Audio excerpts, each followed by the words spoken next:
오케이. 자, 그 다음에 이제 나오는 게 뭐가 나오냐면 너네 여기 단어의 제목을 한번 읽어보세요. 증기압력. 증기압력이 뭐지? 아, 근데 이제 증기압력이라고 하는 거는 말을 길게 늘려 쓰잖아요. 증발된 기체의 압력. 이게 바로 증기압력이야. 아, 그러니까 너네 봐. 지금 이것도 우리 너네 얼음도 있고 여기 물도 있단 말이야. 그럼 얘네들이 증발을 하잖아요. 그럼 여기서 증발하면 여기 당연히 기체가 돌아다니잖아. 오늘 습도 상당히 높죠. 비도 부실부실 내리고. 그럼 습도가 부실부실 내리는 날은 100%. 그럼 여기 수증기 엄청 많다는 얘기야. 그럼 수증기도 기체니까 가서 어떻게 돼? 얘 한번 이렇게 때리죠. 이렇게 증발된 기체의 압력 이런 걸 뭐라고 한다고요? 증기압력. 오케이? 그런데 너네 봐라. 지금 여기서 머릿속에 이것도 기체이기 때문에 우리가 앞에서 배웠던 기체 방정식 그대로 적용되는 거야. 그럼 증발된 기체의 압력 P는 부피분의 nRT 이렇게 들어가죠. 그럼 결국은 온도 똑같고 부피가 똑같다면 기체의 압력은 증발된 기체의 무엇에 비례한다는 거야? force. 오케이. 여기가 포인트입니다. 그럼 도대체 증기압력이 뭔지를 알아야 될 거 아니겠어요? 그럼 이건 화학원하고 설명이 연결됩니다. 우리 손가락 먹지 마시고요. 화학원에서 우리는 뭘 배웠냐면 동적 평형이라고 하는 걸 배웠단 말이죠. 뭐였지? 기억나시나요? 아, 기억나요, 기억나요. 그럼 이런 동적 평형이라는 걸 여기서 또 한번 설명을 할 건데요. 어떤 액체에서 지금 T1 도시라고 한번 해볼까요? 어느 순간 비슷해지네. T1 도시에서 물을 놨어요. 그럼 내비도 그렇게 뚜껑을 열어놓으면 얘는 몽땅 다 증발해서 사라지겠죠. 이런 거는 실험에서는 병신 같은 실험이고요. 그럼 얘네들 뚜껑을 닫을 거예요. 이렇게 들어가죠. 그럼 뚜껑을 닫으면 물의 표면에서 물 분자가 운동을 해서 와, 나 날아가야지 이렇게 날아가 버리죠. 이런 걸 우리는 뭐라고 하는 거야? 증발. 그럼 내가 지금 여기 있는 증발하는 화살표 4개로 그렸단 말이죠. 저 화살표의 개수를 내가 여기서 증발 속도라고 한번 비교를 한번 해볼게요. 그러면 이렇게 해서 저 위쪽에 수, 증, 기 개수가 이렇게 생기겠죠? 그런데 수증기는 지금 기체니까 얘네들이 막 움직인단 말이야. 이건 듣고 이해하는 거야? 움직이다 보면 잘 갖고 있는 에너지를 잃어버리죠. 그러니까 다시 물속으로 어떻게 돼? 퐁당 들어오죠. 물론 내가 지금 들어온다고 표현했지만 벽에 달라붙을 수도 있습니다. 달라붙어도 물방울이 되는 거니까. 그럼 이렇게 아니 거꾸로 수증기가 뭘로 변하는 걸 우리는 뭐라고 하나요? 응속. 그렇지, 응열 또는 응축이라고 말을 한단 말이죠. 그럼 뭐야? 저기서 응축 속도는 화살표 하나, 증발 속도는 화살표 4개. 어머. 그럼 지금은요, 증발 속도가 응열 속도보다 어떤 거야? 응축 속도보다 더 큰 거죠. 그런데 좀 더 시간이 지났어. 그럼 당연히 알타 증발량이 3개니까 위쪽에 수증기량 어떻게 되겠어요? 늘어나겠죠. 그럼 그 중에 1부 또 하나 퐁당, 또 늘어나겠죠? 1부 또 하나 퐁당, 또 늘어나겠죠? 1부 또 하나 퐁당. 헐! 그러면 충분한 시간이 지나면 언젠가는 증발 속도, 응열 속도가 어떻게 되는 거야? 같아지는 거죠. 사실 너무 당연한 걸 길게 설명하잖아요. 그런데 이제 여기 이것을 뭘로 한번 그려볼 거냐면 그래프로 한번 그려볼 겁니다. 중요. 가로축은 시간 또는 경로라고 표현을 하고요. 세로축은 속도라고 한번 해볼까요? 그럼 여기 있는 증발 속도. 자, 이거 화학원 똑같습니다. 증발 속도는요. 시간이 지나도 달라지지 않는 게 바로 증발 속도야. 이거 T1의 증발 속도. 아니 그런데 응축 속도는요. 점점 늘어나서 언젠가는 둘이 같아지는 시점이 존재하죠. 그래서 응축 속도랑 증발 속도랑 언젠가는 같아지죠. 자, 이렇게 그 둘의 속도가 같아지는 요 시점을 우리는 평형을 이루었다. 기억나십니까요? 그럼 요때를 우리는 뭐라고 하는 거냐면 동적 평형이라고 말한다는 거죠. 그런데 이제 화학 2 여기까지 화학으로 설명한 거야. 아니 그러면 동적 평형은요. 증발 속도와 응력 속도가 똑같으니까 이 위쪽에 있는 수증기 기체 분자의 개수가 변해 안 변해? 안 변하죠. 즉 기체의 몰수가 변하지 않아. 그럼 여기 있는 증발된 기체에 의해서 생기는 압력도 변해 안 변해? 안 변하죠. 이렇게 자 중요한 겁니다. 동적 평형일 때 그때 증발된 기체 때문에 생기는 압력. 자, 동적 평형일 때 증발된 기체에서 생기는 압력. 이런 걸 우리는 뭐라고 하는 거니? 증기압력. 압력이라고 표현합니다. 아까 내가 증기압력을 얘기할 때 증발된 기체 압력이라고만 얘기했잖아요. 그럼 증발된 기체는 아무 때나 다 있는 거잖아. 그런데 증기압력은 어떤 상태에서만 증기압력이라는 단어를 쓰는 거냐면 동적 평형일 때만. 오케이? 동적 평형이 이루어지기 전에는 분명 기체도 있고 압력도 있죠. 그때는 증기압력이라는 이름을 쓰지 않습니다. 자, 다시 한번 동적 평형일 때 그때 기체의 압력을 잰 걸 우리는 뭐라고 한다고요?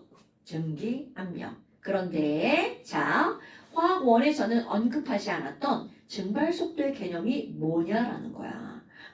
도대체 증발 속도가 무슨 말이지? 그럼 이런 증발 속도라고 하는 건 속도니까 시간의 개념이 들어가겠죠? 그러니까 단위 시간 동안. 그 다음에 또 하나, 이거는 그냥 일반 속도하고 다른 점이 하나가 있는데요. 너네 지금 액체 표면의 면적이 굉장히 넓어. 그럼 면적이 넓으면 증발되는 분자의 개수도 상당히 많겠죠. 그런데 속도의 개념은요, 그것도 같은 면적으로 들어갑니다. 그러니까 증발 속도는 같은 면적에서 같은 시간 동안 증발한 분자의 개수 이렇게 들어갑니다.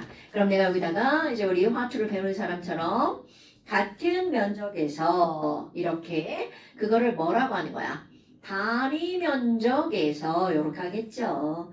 또 같은 시간 동안 이런 걸 우리는 뭐라고 하는 거야? 단위 시간당 이렇게 표현할 거고요. 그때 증발하는 분자의 개수 이거를 가지고 우리는 뭐라고 얘기를 하는 거냐면 증발 속도. 그런데 이게 왜 중요하니? 여러분 그러면 어차피 얘가 면적이 좁으나 넓으나 단위 면적으로 따지는 거니까 면적이라고 하는 것은 증발 속도에 영향을 미칠 수가 없다라는 뜻이 되겠죠.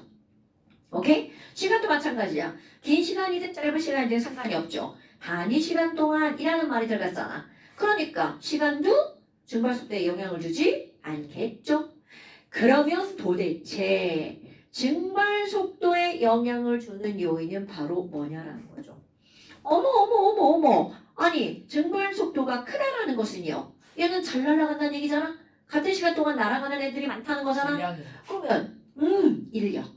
그럼 여기 또 다른 물 분자가 이 물 분자를 세게 끌어당기면 얘는 잘 날아가겠어 못 날아가겠어? 그럼요. 그러니까 결국은 바로 무슨 얘기냐면 인력이 약해요. 그럼요. 증발 속도는 오로지 분자 간 인력에만 관계가 있습니다. 증발 속도는요. 그 분자들의 인력이 약할수록 속도가 빠르겠죠. 자, 증발 속도는 분자 간에 무엇에만 관련이 있다고요? 인력에만 관계한다고요. 아니 그럼 뭐야? 분자 간의 인력? 그럼 분자 간의 인력에 영향을 미치는 게 뭔데? 이게 딱 두 종류밖에 없어요. 분자량. 맞아요. 근데 분자량이라고 안 나오고 1번 바로 뭐가 나오니? 분자의 종류라고 나옵니다. 왜냐면 분자량이 같은 애들도 있잖아. 그러니까 분자의 종류가 바뀌어야지만 분자 간의 인력이 바뀔 수 있습니다. 오케이?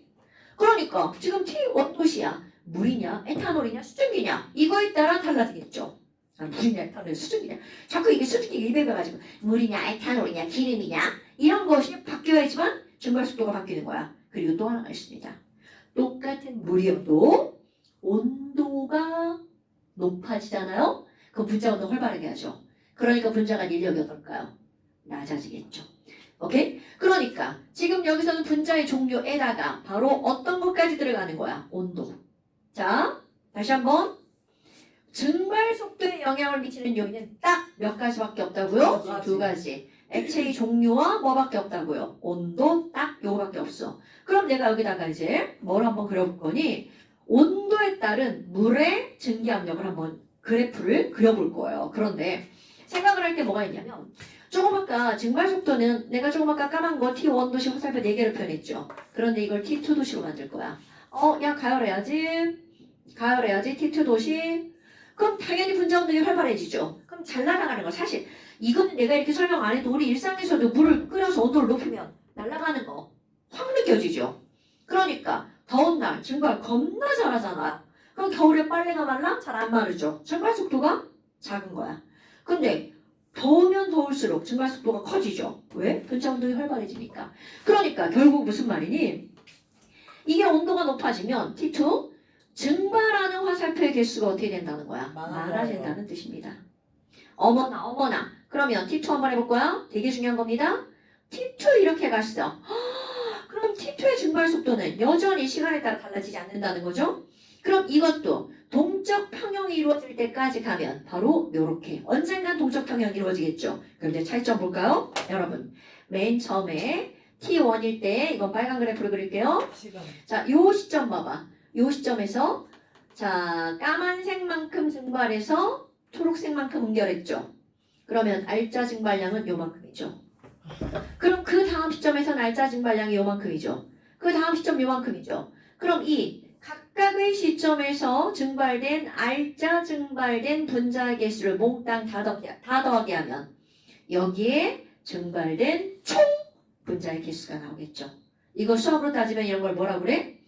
각각의 어느 지점에서 양, 다음 시점에서 이 그래프의 면적을 더하게 한 거. 이런 걸 적분이라고 하는 거 아직 안 배웠나요? 네. 네, 좋아요. 다 필요 없어요. 그러면 응결 속도와 증발 속도가 만드는 그 면적.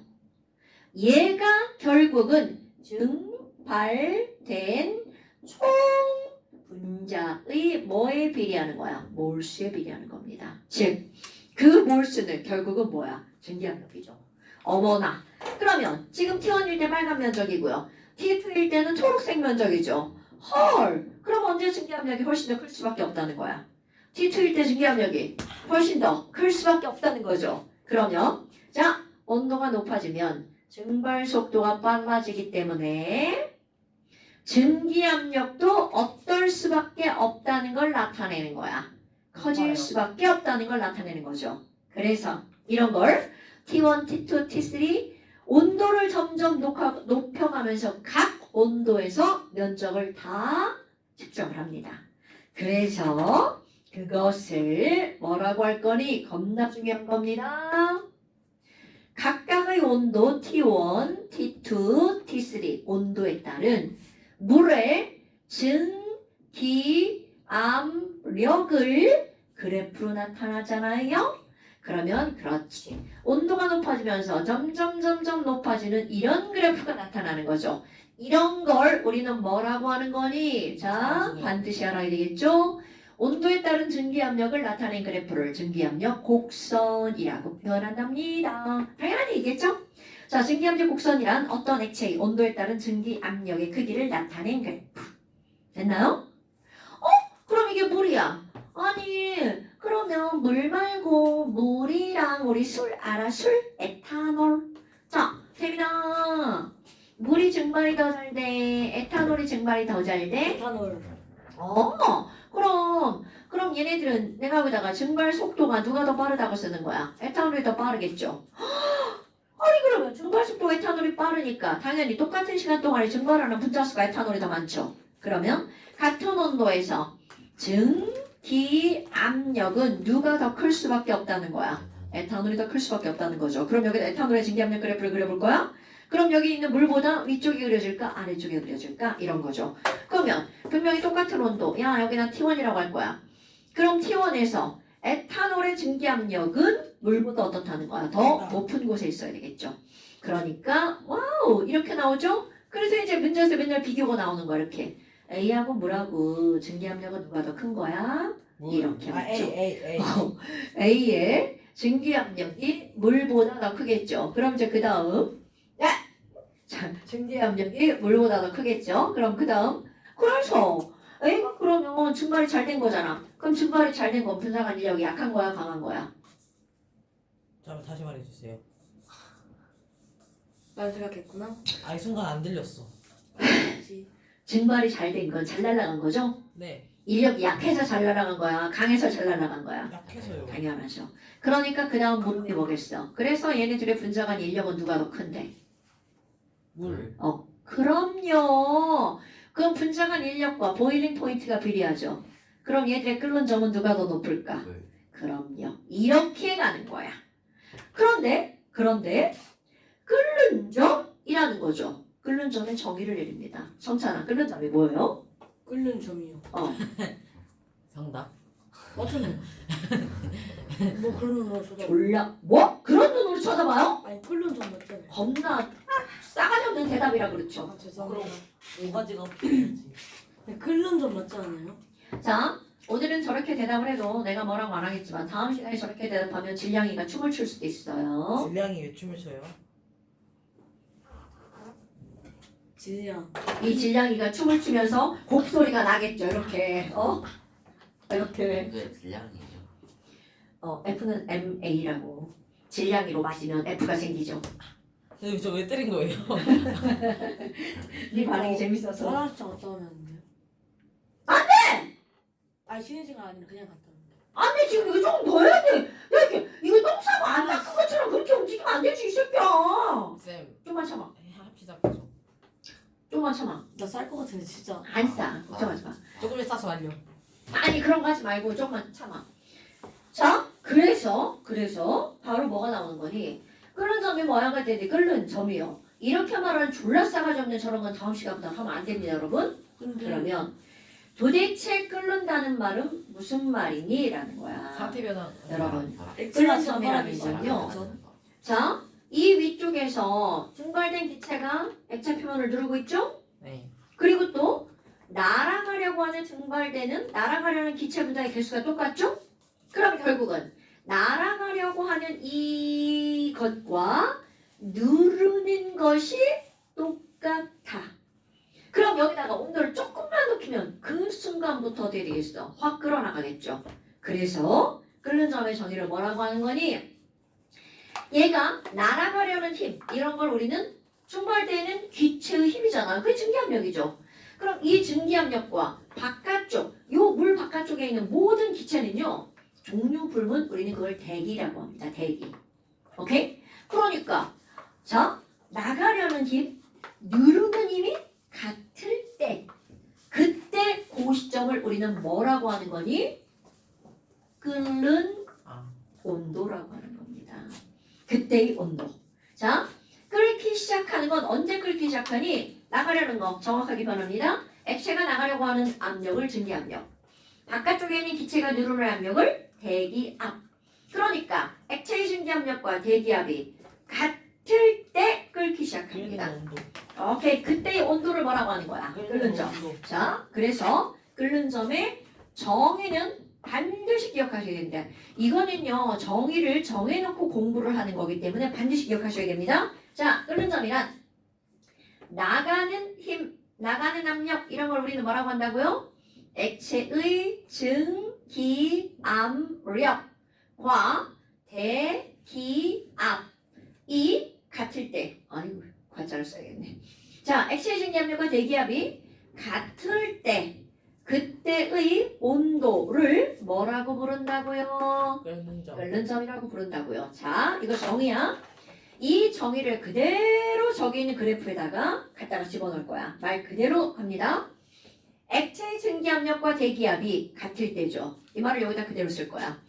액체의 증기압력과 대기압이 같을 때 그때의 온도를 뭐라고 부른다고요? 끓는 점이라고 부른다고요. 그럼 우리 조금 아까 이 그래프를 뭐라고 불렀냐면 온도에 따른 액체의 증기압력 곡선이라고 불렀죠. 그런데 이제 말이 바뀌는 거야. 중요한 겁니다. 끓는 점에 따른 대기압에 따른 빨간색 대기압에 따른 끓는 점 그래프로 말이 바뀌는 거야. 자, 끓는 점의 정의는요. 액체의 증기압력과 대기압이 같을 때의 온도를 끓는 점이라고 하는 거야. 그래서 온도에 따른 증기압력 그래프의 세로와 가로축의 말을 바꾸는 거야. 정의에 의거해서. 증기압력과 대기압이 같을 때 그러니까 증기압력을 뭘로 바꾼 거야? 대기압. 그때의 온도를 뭐라고 부르겠다고요? 끓는 점. 그러니까 온도를 끓는 점으로 바꾸면 저 빨간색으로 그래프를 읽으면 대기압에 따른 끓는 점 그래프로 변하는 거야. 됐습니까 여러분? 네. 그러면 이 얘기는 요 그래프 안에 있는 모든 온도는 다 무슨 점이라는 거야? 끓는 점. 그럼 물에 끓는 점 몇 도야? 10도시요. 이렇게 말해도 맞습니다. 오. 물에 끓는 점 몇 도시야? 20도시요. 이렇게 말해도 맞는다는 거죠. 그런데 우리는 그렇게 얘기하면 너네들 반응 뭔 선생 개소리야. 이런 반응이란 말이죠. 우리 초딩한테 그런 얘기해봐. 쌤 틀렸다. 물에 끓는 점 100도시야. 이럴 거란 말이죠. 자, 그렇다면 물에 끓는 점이 100도시라고 말하는 건 바로 뭐니? 아니 모든 온도가 다 끓는 점이라면 그럼 갑자기 100도시는 뭐니? 그럼 거기에 물에 끓는 점이 0도도 되고 10도도 되고 100도도 되고 50도도 되는 거 말이 안 되잖아. 그러니까 뭔가 하나를 딱 중심을 잡아야 되겠죠. 자, 우리는 대기압 몇 기압에서 살고 있죠? 일기야. 그러니까 바로 그겁니다. 이 점상의 모든 온도를 끓는 점이라고 하지만 우리가 그거를 굳이 100도시라고 하는 이유는 바로 뭐니? 일기압. 그렇지. 그러니까 대기압이 몇 기압일 때의 온도를 읽어준 거야. 100이라는 건. 1기압일 때의 온도를 읽어준 대기압은 겁니다. 항상 1 아니에요? 어우, 대기압이 항상 1이에요? 그건 아니죠. 높이 올라가면 공기가 줄어들었는데 기압이 낮아지죠. 아까 그러네. 그러니까 자 이렇게 100도시라고 하는 건 여기에 어떤 글자 하나가 더 붙니? 바로 기준 끓는 점이라는 단어가 하나가 더 붙습니다. 또는 그거를 뭘로 삼는다고요? 스탠다드 표준. 그러니까 표준 끓는 점. 그럼 표준 끓는 점이란 기준 끓는 점하고 다른 점이 뭐니? 이거는 액체의 증기압력 몇 기압일 때? 1기압일 때 그때의 보일링 포인트를 뭐라고 한다고요? 기준 대기압이 끓는 점. 1기압이 아 같은 말이죠. 왜? 액체의 증기압력과 대기압은 어떤 거니까? 같은 거니까. 그러니까 액체의 증기압력이 1기압일 때 또는 다른 말로 뭐가 1기압일 때라고요? 대기압이 1기압일 때 그때의 온도를 기준 끓는 점. 그러니까 우리가 알고 있는 모든 물질의 끓는 점은 니네들 다 무슨 끓는 점을 알고 있는 거야? 기준 끓는 점. 오케이? 그런데 화학투를 배운 사람은 물에 끓는 점 몇 도시야? 80도시요. 이렇게만 해도 맞는다고요. 그러면 100도시는 뭐야? 그거는 기준 끓는 점이야. 근데 그래프 봐봐. 딱 비례 형태죠. 그러면 기압이 낮아지면 기준 끓는 점, 아니 끓는 점도 어떻게 되는 거야? 낮아지는 거죠. 그래서 에베레스트 산에 가면 물에 끓는 점이 76도인가 그렇다네요. 그럼 기압이 상당히 낮아진다는 거죠. 잠깐 쉬었다 합시다. 다시 갔다 오시고 이거 연결 수업 할 거야? 지우면 안 됩니다. 지우자. 잠깐 필요 없어. 아 이거 지면 그거예요. 자, 안돼 똥 싸지르면 안 돼요. 자, 그 다음에 이제 지금 여기서 이제 끓는 점의 정의야. 이거 절대로 까먹으면 안 됩니다. 자, 다시 한번 호준아, 끓는 점이란 액체의 증기압력과 대기압이 같을 때의 온도. 자, 호준아, 끓는 점은 저희가 뭐죠? 선생님 액체의 뭐예요? 증기압력과 대기압이 같을 때의 온도.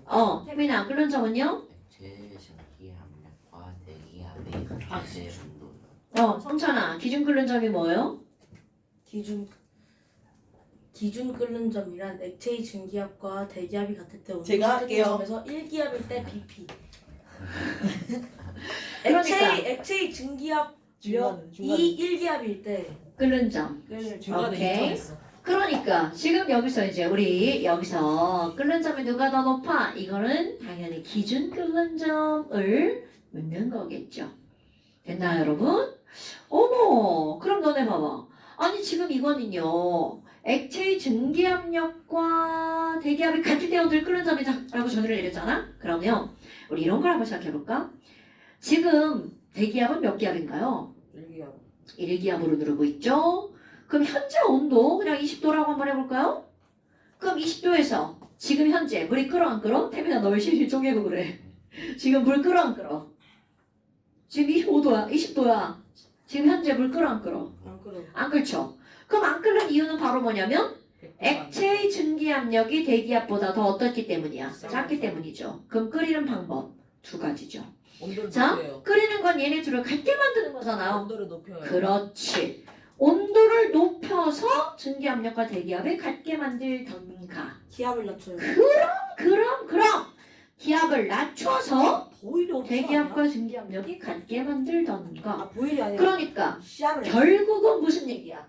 얘는 온도가 중요한 게 아니라 끓는다는 건 증기압력과 대기압이 어때야 끓어버린다고. 같아요. 같아야 아 끓어버린다고요. 그러면은 그 기압을 낮추려면은 그 20도로 맞춰야 되는데 당근이죠. 그러면 에베레스트가 한번더 훨씬 높이 가야 돼. 당연하죠. 당연하죠. 차라리 그럼 걔는 펄펄 끓고 있어도 그 물은 차갑다 안 차갑다. 안 차갑다. 아니 뭔 소리야? 뜨겁다 안 뜨겁다. 안 뜨겁다. 그렇지. 그러니까 우리의 이 편협한 끓여도 안 뜨거워요. 내용을 알지 못할 때의 사고는 끓고 있으면 무조건 뭐라고 생각해? 뜨겁다라고 우주에서 라면 어떻게 말이죠. 먹어요? 그런데 아무리 끓어도 차갑지 않은 것은 대기압이 매우 낮아진다면 차가운 물도 끓을 수 있다라는 거죠. 당연히 그때 라면 끓여 먹을 수 없죠. 아 그러니까 높은 산에 가서 밥을 하면 밥이 잘 되겠어 안 되겠어? 설 익어요. 설 익지. 어디가 들어봤죠? 밥 네. 위를 높은 올려요. 산에서 밥을 하면 밥이 밥 위를 설 올려요. 익는다라고 이거 자꾸 끊기고 지랄이야. 높은 산에서 밥을 하면 밥이 설 익는다. 밥 위를 올려요. 다. 맞잖아요. 야, 네. 밥 위로 올려놔서 압력을 높여? 네. 근데 그건 어떤 조건이 전제되어야 돼? 그 그릇이 완전히 밀폐되었다는 전제 조건이 들어가야 되죠. 아니 그래도 굳이 끝까지 밀폐될 필요 없죠. 대충 밀폐되면 되죠. 대충 밀폐되면 다 날아가는데 이 새끼야. 그럼 그거는 같은 열린 공간인데 그게 어떻게 압력이 높아지냐? 그럼 에베레스트에서 밥 어떻게 해 먹어요? 밥을 왜 먹어? 아니 그러면 한라산에서 밥 어떻게 해요? 야, 완성된 식량을 가지고 가는 거지 이 새끼야. 거기서 뭘 해먹어 해먹기는. 그리고 데워 먹는 거지. 끓여 먹는 거냐? 전자레인지 자, 가져가세요. 전자레인지 자, 꺼져 이 새끼야. 보조 배터리 들고. 자, 잠깐. 그러면 지금 여기서는 계속 끓는 것에 대해서만 얘기했단 말이야. 그런데 끓기만 하는 게 아니라 물이 어떻게 하기도 할까요? 얼기도 하겠죠. 그럼 지금은 끓는 점에 대해서 얘기했지만 당연히 무슨 점도 등장을 하게 되는 거야. 어느 점도 등장을 하게 되겠죠. 그래서 뭐가 나오는 거니? 끓는 점과 어는 점.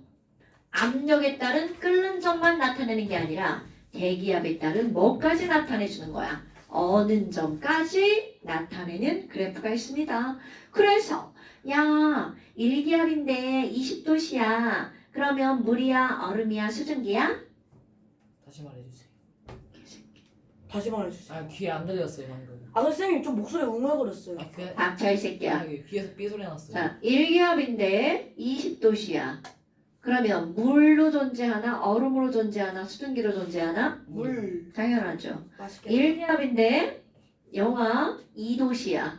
얼음. 얼음. 그럼 이렇게 얘가 어떤 압력, 어떤 온도에서 고체인지 액체인지 기체인지 어느 상태로 존재하는지 그것을 알 수 있는 그래프를 배웁니다.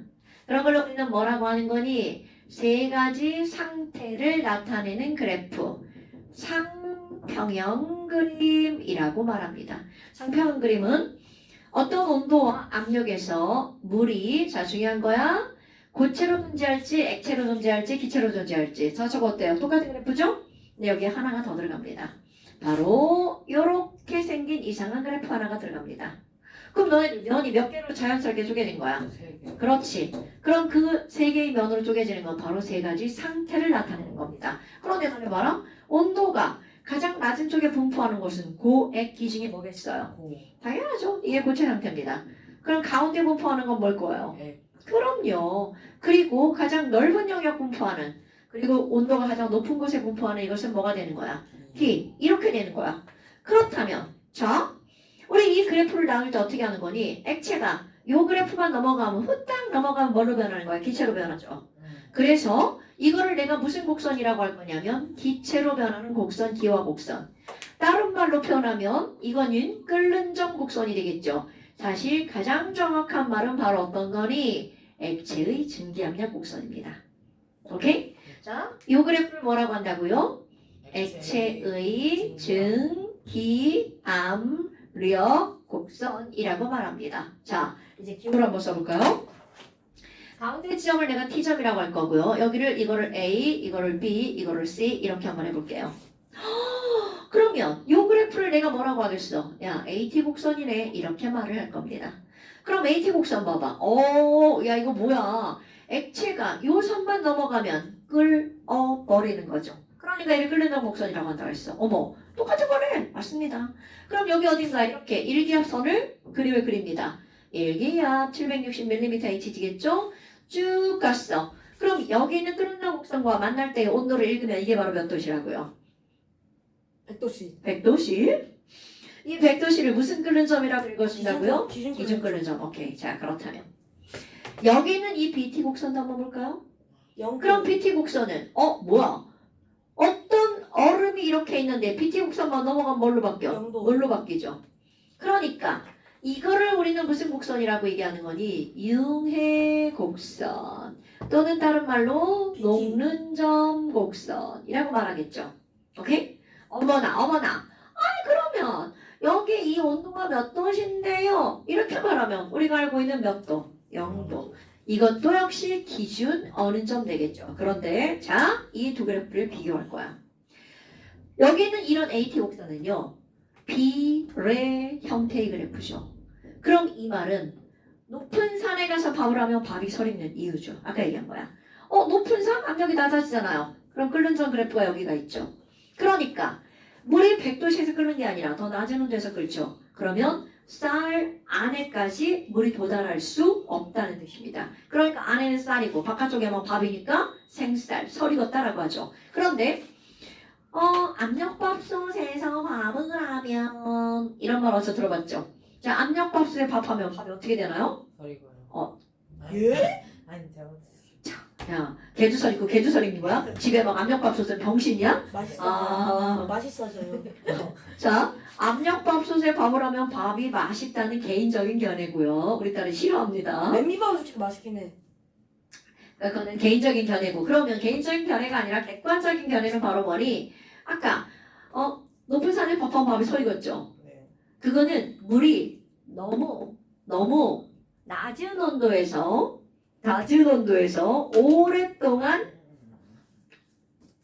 오랫동안 끓어버리는 거야. 그러면 높은 온도에서 자, 이거 그대로 갑니다.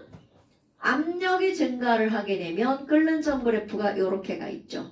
그러니까 물의 끓는 점이 100도씨보다 높아지죠. 그럼 높은 온도에서 밥을 하면 그때는 밥이 빨리 된다가 객관적인 겁니다. 그런데 너네 집에 아마 엄마들 밥 아무데나 하지 않고 전기밥솥인데도 그거 전기 압력밥솥이에요. 그럼 일반적으로 압력밥솥을 만들 때는 2기압 정도가 거의 최대 기압이 되게 만드는데요. 2기압 정도가 되면 물의 끓는 점이 120도 정도까지 올라간대요. 그러니까 압력밥솥에 그거 잘못해가지고 애기들 손을 대면 어떨까요? 죽어요. 엄청나게 화상을 더 강하게 했던 거죠. 온도가 더 높으니까. 상도화상? 그건 모르겠고요. 자, 그러니까 자 이거 두 가지가 뭐야? 높은 산에서 밥을 하면 밥이 서리는 이유는 끓는 점이 낮아지기 때문이죠. 압력밥솥에 밥을 하면 밥이 빨리 되는 이유는 물의 끓는 온도가 높아지기 때문이죠. 그런데 너네 봐라. 이 그래프 AT 곡선은 비례 형태의 그래프죠. 자, 우리가 알고 있는 모든 물질은요. 쟤 왜 자꾸 끊기지? 모든 물질은요.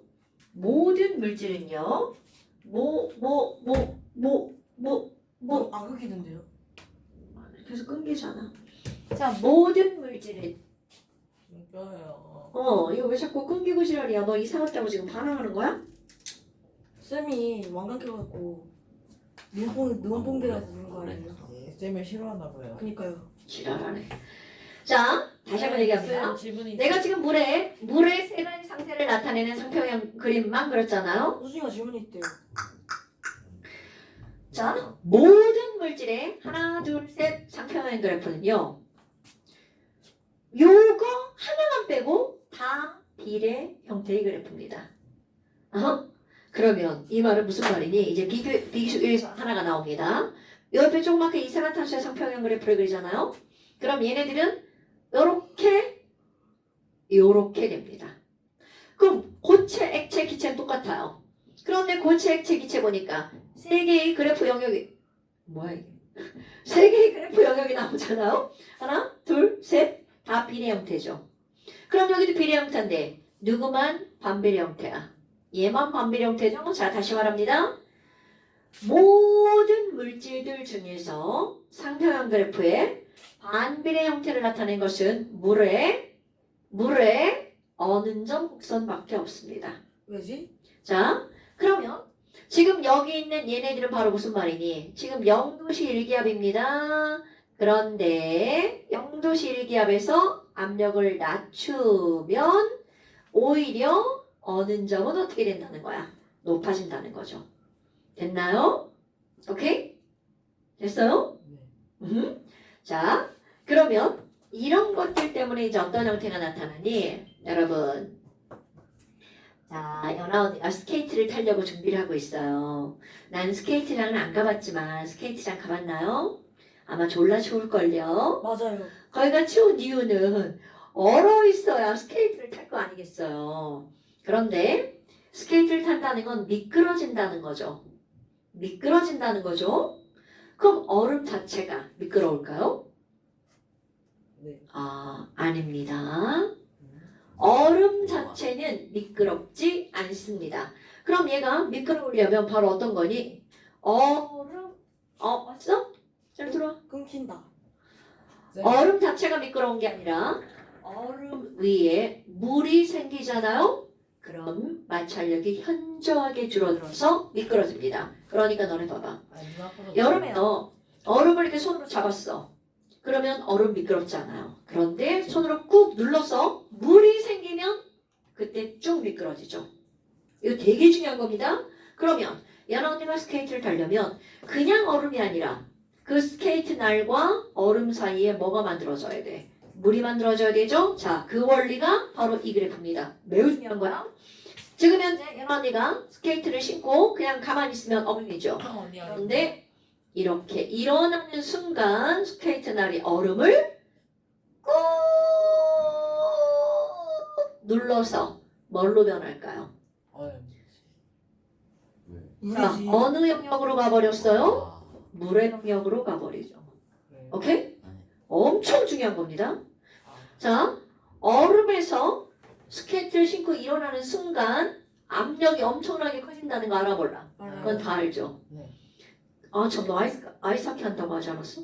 산이에요 그거. 그건 산이구나. 자, 그 스케이트를 신고 이렇게 일어나는 순간 넘어져요. 내 스케이트 날에 있는 날 밑에 얼음이 뭘로 변한다는 거야?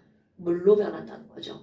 오케이? 그러면 얼음과 스케이트 사이에 물이 만들어졌죠? 쭉 미끄러지는 거야. 그러면 스케이트 날이 지나갔어. 그럼 지나간 거기는 다시 압력이 사라지니까 다시 돌 어떻게 돼? 얼어버리겠죠. 그럼 결국 이 말이 무슨 얘기야? 압력이 클수록 얼음이 잘 녹겠죠. 그러니까 스케이트 날이 날카로울수록 잘 미끄러진다. 자. 스케이트 날이 미끄러울수록 아니야. 스케이트 날이 날카로울수록 잘 미끄러지는 이유는 날카로울수록 압력이 커지니까 날카로울수록 접촉 면적이 작아지니까 압력이 커지죠. 그럼 그 누른 부분이 뭘로 변한다고요? 물로 변하기 때문인 거야. 되게 중요한 화학입니다. 오케이? 아니 그럼 뭐야? 만약 이 그래프가 이렇게 반비례 형태가 아니라 비례 형태로 바뀌었어. 네. 그러면 아무리 압력을 가해도 고체는 고체일 뿐 액체로 변해 안 변해? 안 변하죠. 오케이? 됐나요 여러분? 안 돼요. 어머 아니 그럼 여기는 스케이트 날이 날카로울수록 어떻게 된다고요? 잘 미끄러지는 걸 설명할 수 있는 건 바로 얼음의 녹는 곡선 때문이죠. 녹는 전곡선이 반비례 형태를 나타내기 때문이죠. 그리고 또 하나 무지하게 중요한 게 있습니다. 자 여러분 이 세상의 모든 고체, 액체, 기체 중에 고체의 밀도가 가장 커야 되죠. 네. 같은 물질에서. 그런데 물만 얼음보다 물의 밀도가 더 크죠. 왜지? 바로 그 이유를 이거로 설명할 수 있습니다. 아. 자, 지금 한 거 그대로 볼까요? 자, 여기 그대로 가는 거야. 얼음에다가 압력을 증가시켰더니 뭐로 변했어? 물로 변했죠. 이 세상에 있는 모든 것들은 압력이 증가하면 부피가 어떻게 될까요? 줄어요. 그럼요. 부피가 줄어들면 밀도는 어떻게 될까요? 커져요. 그럼요. 어마무시하게 중요한 겁니다. 물의 융의 곡선, 녹는 점 곡선이 반비례 형태를 나타내기 때문에 그렇기 때문에 얼음이 물보다 밀도가 작은 현상이 나타나는 겁니다. 그러니까 우리는 이 BT 곡선을 통해서 얼음이 물에 뜬 날을 설명할 수 있다는 거죠. 엄청 중요한 겁니다, 여러분. 됐어요? 자, 얼음이 물에 뜨는 걸 설명하는 것은 상평형 그래프의 융의 곡선으로 설명 가능합니다. 그럼 얘는 뭐야? CT 곡선은 뭐예요? CT 곡선은 뭐예요? 얘는 고체가 이 그래프만 넘어가면 뭘로 변해? 기체로 변하죠. 고체가 기체로 변하는 현상을 두 글자로 뭐라고 하죠? 고기승화. 승화라고 하죠. 승화. 그러니까 승화 곡선도 비례 형태의 그래프죠. 자, 그런데 승화를 우리 언제 이용할까요? 너네 냉동 건조 이런 거 들어봤어요? 동결 건조 이런 말 들어봤나요? 아니요. 어허. 그럼 너네 라면 스프에 라면 스프 가루 말고 거기 건더기 스프 그 안에 막 이렇게 예쁘게 이렇게 생긴 버섯 들어있는 거 알아요? 그거 맛 같은. 아 물론 이렇게 잘려서 들어가 있죠. 그럼 분명히 버섯을 말려서 넣었죠. 이때 버섯을 어떻게 말릴까라는 거야. 동결건조? 버섯을 말리는 방법은 두 가지가 있습니다. 말린다는 게 무슨 말이야? 버섯 안에 있는 물을 기체로 날려버리는 거죠. 자, 물이 여기 있어. 기체로 변하는 방법은 가열해서 날리는 방법이 있죠. 네. 그런데 가열해서 날리면 영양소가 파괴됩니다. 그러니까 어떻게 하니? 일단 온도를 낮춥니다. 그래서 얼려버려요. 그리고 압력을 낮춰서 그 얼음을 뭘로 변화시킬까? 수증기로. 실제로 모든 파, 마늘, 버섯, 소고기 다 이렇게 해서 말리는 거예요. 됐어요? 그럼 일단 어떻게 한다고요? 얼려서. 그럼 어느 걸 우리는 얼동자, 동결. 먼저 세수하고 올래요. 그리고 말렸죠? 그럼 말리는 걸 뭐라 그래? 건조. 동결 건조는 두 개를 이용하는 거야. 하나는 어능 곡선, 또 하나는 승화 곡선. 오케이? 엄청 중요한 겁니다. 까먹으면 안 돼, 이런 거. 근데 오늘 얼마나 해요? 오늘 얼마나 하긴 이거 다 끝낼 거라니까. 저 세수하고 그래. 좀 또 쉬어야 되겠네. 또 잠깐만 쉬어보세요. 우준이 미워. 자, 그럼 봐라. 여러분, 아니 우리도 이제 커먼센스 공부 좀 한번 해볼까요? 자, 물이 끓을 때는 물과 수증기가 동시에 존재하죠. 네. 얼음이 얼 때는 물과 얼음이 동시에 존재하죠. 네. 그러면 승화가 될 때는 당연히 고체와 기체가 동시에 존재하겠죠. 자, 그런데 여기 볼까요? 고체와 액체와 기체가 만나는 요점.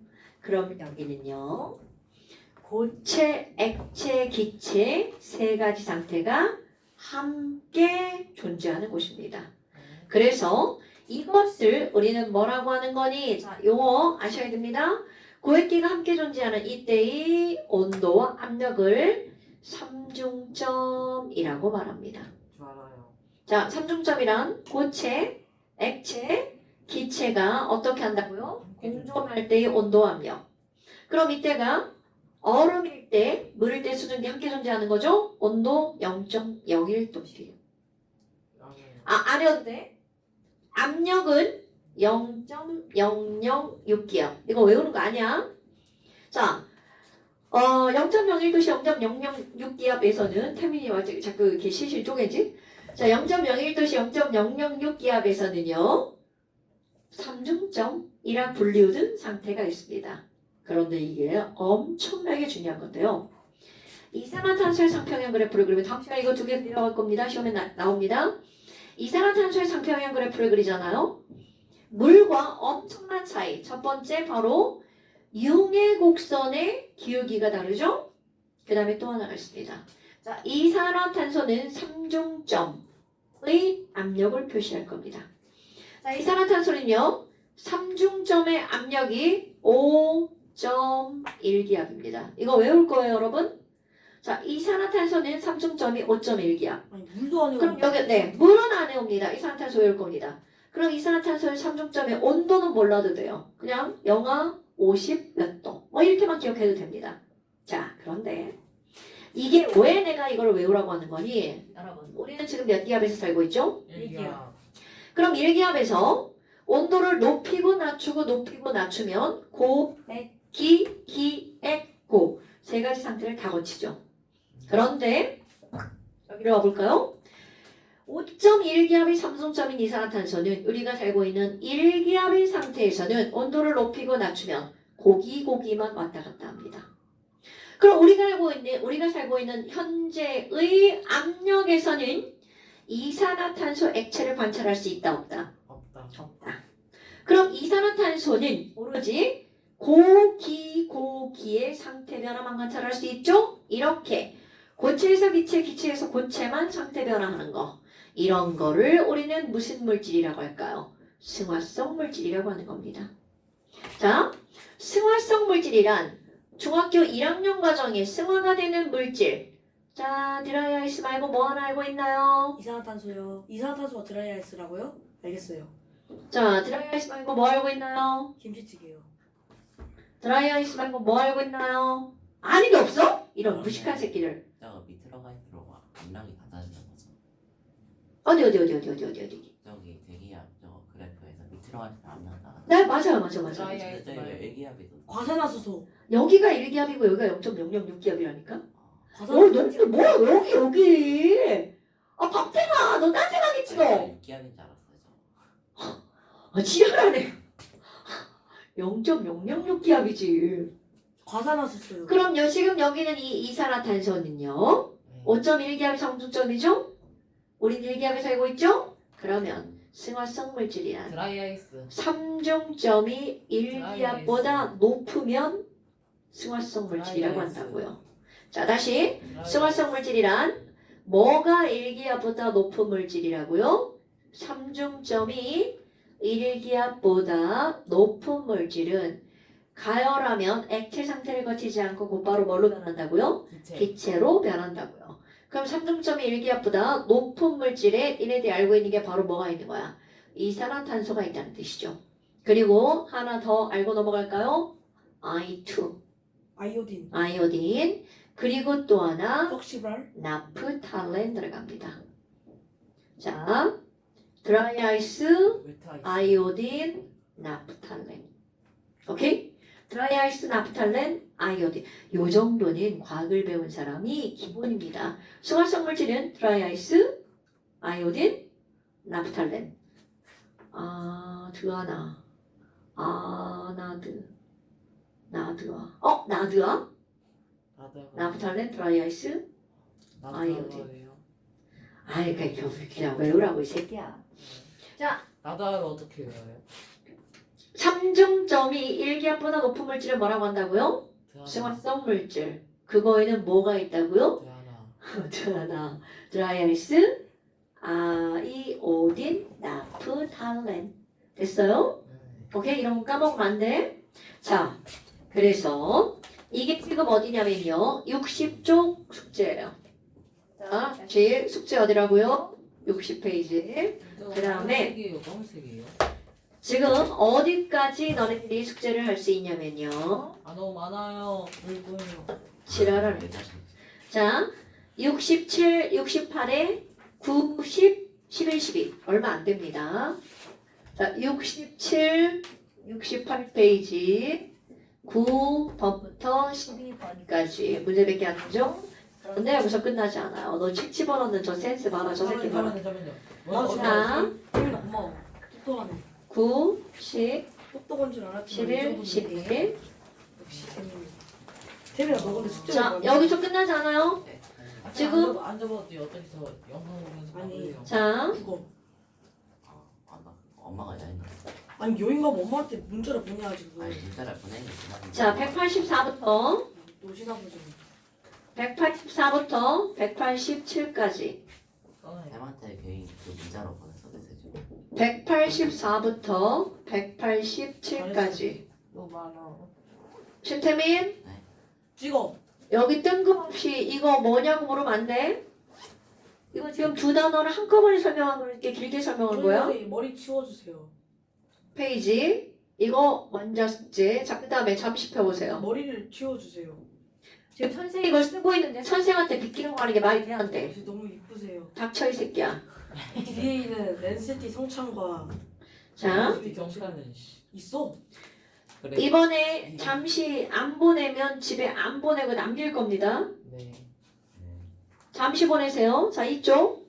지금 너 여기 하나도 안 써 있어요. 이거 다 쓰세요. 다 채워서 보내세요. 그럼 이거 다 찍어서 보낼게요 13번까지. 아 저 나 거기 밑에까지 다 했는데. 자, 잠시 아, 2페이지 13번까지. 아니 뭐 양양에서 배운 거로 다 채울 수 있으면 좋죠. 그게 아니라 요즘 분자간 인력에 영향을 주는 요인은 자, 물의 온도 변화에 따른 밀도 변화, 얼음의 육각형 구조 예쁘게 그리는 거, 끓는 점이랑 액체의 증기압력과 대기압 같을 때 온도 오늘 시험 안 보네 아싸. 호준이 넌 보고 가야지. 늦었으니까. 볼 거예요. 예? 자, 기준 끓는 점이랑 이렇게 나오죠. 액체의 증기압력은 분자간 인력의 반비례하죠. 네.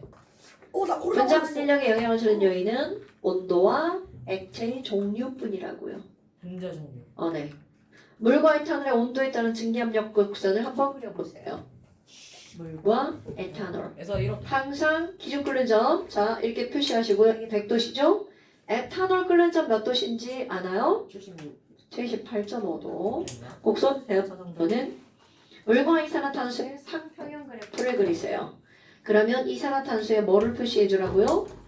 삼중점. 오케이? 삼중점. 이렇게 써볼까요? 영하 57도. 오케이? 자, 이거 꼭 채워서 보내세요. 네. 또 끄트머리 있다고 또 뭐, 다 봤어요. 그거 안 봤어요. 뭐, 안 했어요. 뭐 이런 거 안 통합니다. 집에 안 보낼 거야. 정리하죠. 꺼져. 오케이 꺼져. 그 태민아 이거 네 마스크냐? 영화 같은 거죠. 태민아 네 마스크냐? 어. 많이 밟혔는데.